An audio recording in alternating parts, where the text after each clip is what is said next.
அஸ்ஸலாமு அலைக்கும். மினஸ்ட்ரை நைட் சப்பாத்திக்கு சோயா குருமா தான் ரெடி பண்ணியிருந்தேன். கடையில் கொஞ்சமாக எண்ணெய் சேர்த்துட்டு பட்டை, கிராம்பு, ஏலக்காய், 3 பெரிய வெங்காயம், இஞ்சி பூண்டு பேஸ்ட் 2 ஸ்பூன் சேர்த்துக்கலாம். 1 டீஸ்பூன் அளவுக்கு பட்டைத்தூள் சேர்த்துக்கலாம். மீடியம் சைஸ் தக்காளி 2 சேர்த்துக்கலாங்க. நான் ஒரு கிரிக்கி வீடியோ ஆனில் இருக்குன்னு சொல்லிட்டு நான் பாட்டுக்கு மசாலாவில் ஆட் பண்ணிவிட்டு என்னென்ன போட்டிருக்கேன்னு சொல்லிட்டு ஆட் பண்ணிக்கோங்க.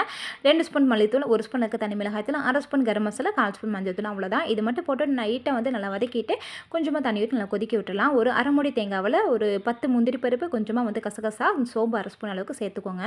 அண்ட் முந்திரி பருப்பும் கசகசாவும் கொஞ்சமாக ஊற வச்சு சேர்த்துக்கோங்க. நல்லா அரைச்சிட்டு வந்துடலாம். இந்த கேப்பில் பாருங்களேன், பப்பு வந்துட்டு இந்த கிரேப்ஸ் வந்து மதியம் வந்து வாங்கி வச்சுருந்தேன். அவன் வந்து சாப்பிட்டு இருந்தான். அதில் வந்து அந்த நெட்டி இருக்கான், அதை வந்து எடுத்து போட்டுட்டு மறுபடியும் வந்து சாப்பிட்றான். மாஷால்லா, எனக்கு ரொம்பவே சந்தோஷமாக இருந்துச்சு. இந்த நியூஸ் வந்து உங்களோட ஷேர் பண்ண நினச்சி அவ்வளோதான். அண்ட் அதுக்கப்புறம் பாருங்களேன், நம்மளோட குருமா வந்து நல்லா வந்து கொதிச்சிருச்சு. இதில் பார்த்தீங்கன்னா நம்ம அரைச்சிட்டு வந்து தேங்காமே வந்து ஊற்றிடலாம். உங்களுக்கு எவ்வளோ தண்ணி தேவையோ அந்தளவுக்கு ஊற்றிட்டு மல்லித்தலை தூவி இருக்கணும். செம்ம டேஸ்ட்டான சோயா குருமா வந்து ரெடியாக இருங்க. நல்லா சிக்கன் மாதிரியே இருக்கும். நீங்களும் ட்ரை பண்ணி பார்த்து எப்படி இருக்கும் மறக்காம கமெண்ட் பண்ணுங்கள். பாய்.